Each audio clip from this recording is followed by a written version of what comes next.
दोस्त आमिर विलायत और आप देख रहे हैं लर्न फॉर लाइफ। आज की कहानी एक शख्स की कहानी है जो अपनी जिंदगी में बिजनेस स्टार्ट करता है और एक परफ्यूम की दुकान जो है वो ओपन करता है और उसके लिए एक बड़ा सा बोर्ड बनवाता है और उसके ऊपर बड़ा सा कर लिखवाता है कि मेरी दुकान में हमारे यहाँ बेहतरीन खुशबूदार परफ्यूम दस्तयाब है। कुछ दिन गुजरते हैं तो उसका एक दोस्त उसकी दुकान पर आता है और मुस्कुराकर उससे कहता है कि आपने जो बोर्ड के ऊपर बाहर लिखवाया है कि हमारे यहाँ बेहतरीन खुशबूदार परफ्यूम दस्तयाब है, तो परफ्यूम तो होते ही खुशबूदार हैं, परफ्यूम भी क्या बदबूदार होते हैं, तो खुशबूदार जो है वो लफ्ज नहीं आना चाहिए था। वो बेचारा दुकानदार सीधा सीधा आदमी होता है, वो जाता है पेंटर को बुलाता है और बोलता है इसमें से खुशबूदार मिटा दो। कुछ दिन गुजरते हैं तो एक और दोस्त आता है, वो उसको कहता है कि आपने दुकान के बाहर लिखा हमारे यहाँ परफ्यूम दस्तयाब है।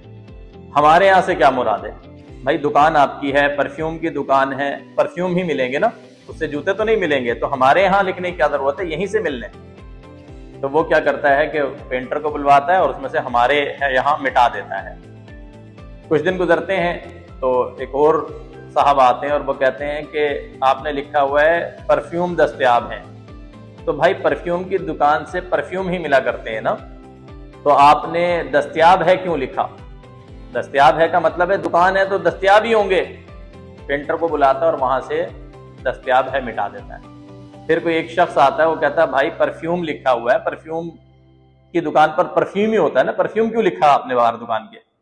वो पेंटर को बुलाता है और परफ्यूम भी मिटा देता है।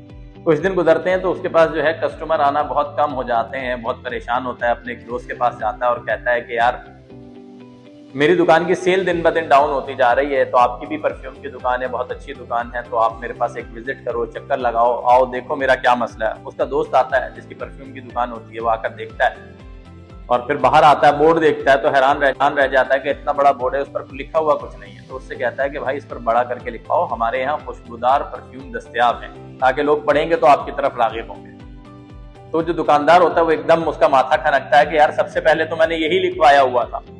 मोरल ऑफ द स्टोरी ये है कि अपनी जिंदगी में जो आप फैसले कर रहे हैं उन पर भरोसा भी कीजिए, उस पर ये भी स्टैंड लीजिए कि आपका फैसला सही है, बजाय इसके कि जो आपसे कुछ कहता रहे और आप उसकी मानते रहे। हमारे में से बेशतर लोग ऐसे हैं जो दूसरों की बात सुनते हैं और जो वो कहते हैं और मानते चले जाते हैं, ये सोचे समझे बगैर कि जो आप कर रहे हैं वो भी ठीक हो सकता है। वो हमेशा दूसरों की मानते रहते हैं। और दूसरी अहम बात कि परफ्यूम वाले की तरह हर बंदे की बात नहीं सुननी है। अगर आप परफ्यूम का कारोबार कर रहे हैं और परफ्यूम से मुताल्लिक कोई मशवरा लेना चाहते हैं या बोर्ड पर कुछ लिखवाना चाहते हैं, तो आप परफ्यूम वाले से मशवरा करेंगे जिसका परफ्यूम का कारोबार है। ऐसा नहीं है कि रिक्शा ड्राइवर आकर आपको कुछ कह रहा है कि यहाँ से हमारे यहाँ मिटा दो, आपने मिटा दिया। एक परफ्यूम वाला आके कह रहा है कि इसको खुशबू मिटा दो, आपने खुशबू मिटा दिया।